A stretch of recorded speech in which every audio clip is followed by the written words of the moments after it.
Hey dudes, welcome back to Fims Presents RC on YouTube. And we got the Maverick Strada out. Now you may know this is the one that I put the Viper VTX 10R Black Edition and the Team Orion Vortex 2008 free turn censored motor as well. Now this is just still running on a tiny little drone battery. I think it's a 1500 mAh with, I think it's about 20C, so it's way under spec for the system really, but just to get out and give it a little run today, just thought I'd pop this battery in and give it a little blast. Thanks for watching, guys.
You can see this is clearly going to need some better tyres. I'm getting absolutely no grip.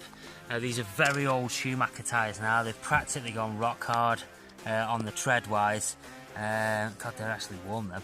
And there's no foams in them. So I will be getting some SCT wheels for the 17mm hex conversion that I did on it. But at the moment, just having a bit of fun with these.